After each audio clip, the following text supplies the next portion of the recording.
Jésus veut habiter en vous par le Saint-Esprit.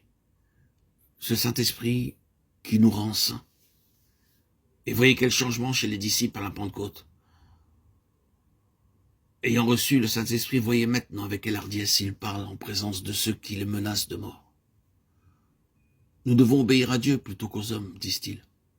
On les jette en prison et ils chantent des cantiques au milieu de la nuit.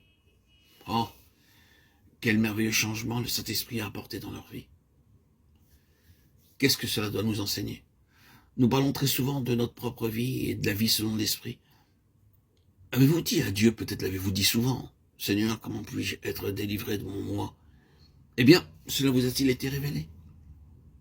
Le doigt de Dieu a-t-il atteint les profondeurs de votre cœur?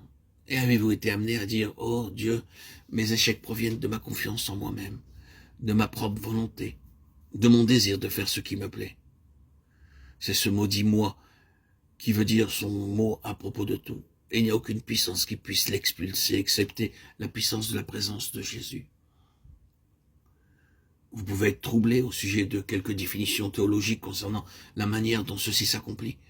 Vous pouvez vous demander dans quelle proportion le péché subsiste et dans quelle proportion nous en sommes délivrés. Mais voici ce que vous devez croire.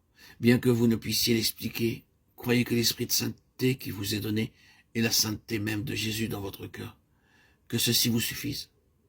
Rempli du Saint-Esprit, vous avez en vous la puissance de la sainteté de Dieu qui accomplit dans votre cœur l'œuvre bénie de la sanctification. Considérez l'amour qui unissait les disciples en un seul corps.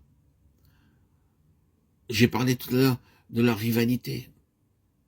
Chacun cherchait qui aurait la première place dans le royaume. Après la Pentecôte, il en fut autrement. Auparavant, ils s'étaient montrés égoïstes. Souvent, ils avaient manqué d'amour. Mais une fois venue la Pentecôte, le Saint-Esprit vint et il les unit en un seul corps. Et ils eurent conscience qu'ils étaient membres de Christ.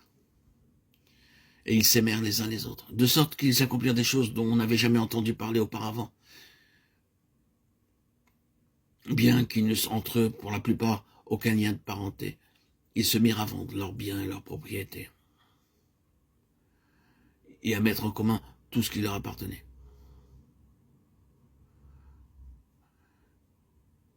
Pour la plupart d'entre eux, il y avait Jacques et Jean qui étaient frères, de même Pierre et André.